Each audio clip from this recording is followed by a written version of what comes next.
Pemirsa, bongkar pasang aturan pembatasan kegiatan masyarakat dikhawatirkan mendegradasi kepercayaan masyarakat akan capaian penanganan pandemi. Hal itu bahkan berpotensi memunculkan gesekan masyarakat dalam pelaksanaan aturannya. Namun perubahan dan penyesuaian aturan serupa itu juga terjadi di seluruh negara di dunia.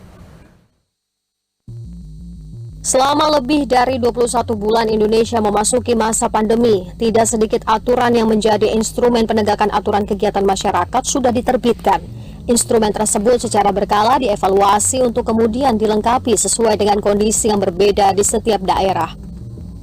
Sejak pertama kali pembatasan kegiatan masyarakat berupa pembatasan sosial berskala besar atau PSBB, kemudian pemberlakuan pembatasan kegiatan masyarakat atau PPKM hingga PPKM Nataru 2021.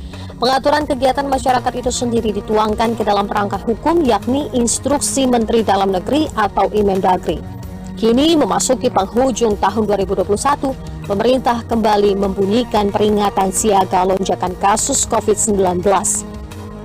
Pemerintah pun segera menelurkan Instruksi Mendagri atau Imendagri nomor 62 tahun 2021 yang mengatur aktivitas masyarakat di akhir tahun 2021. Namun belum sampai sebulan, Imendagri yang mendorong penerapan PPKM level 3 di seantero tanah air itu dibatalkan.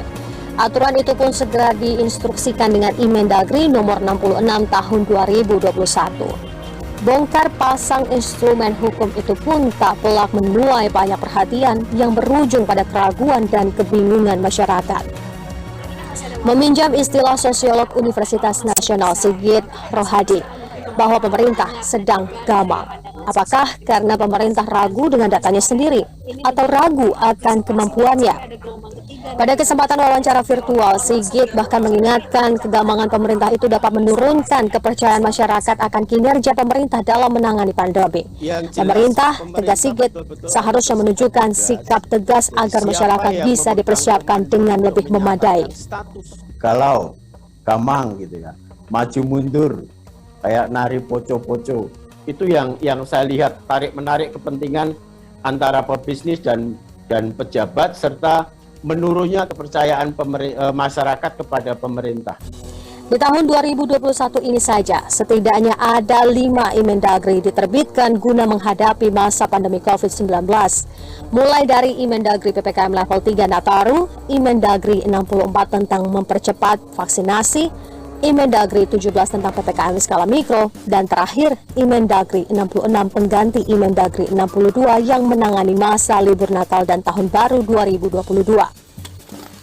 Belum lagi diktum yang ada di dalam setiap barisan Imendagri itu. Misal diktum di dalam Imendagri 62 yang mengatur penerapan PPKM level 3 serempak di seluruh daerah dengan aturan kapasitas tempat ibadah, pusat belanja, dan sarana publik lainnya sebanyak 50%. Kemudian pemeriksaan arus mudik, pembagian rapot murid yang diundur di bulan Januari 2022. Belum lagi dimengerti masyarakat, Imendagri 62 yang baru diluncurkan di tanggal 24 November sudah dibatalkan di tanggal 7 Desember dan digantikan dengan Imendagri nomor 66.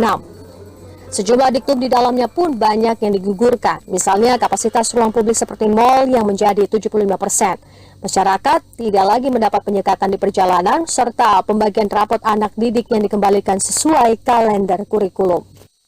Perubahan itu wajar, setidaknya menurut pengamat sosial Universitas Indonesia Devi Rahmawati. Bahkan menurut Devi, Indonesia masih lebih baik dibanding Amerika Serikat.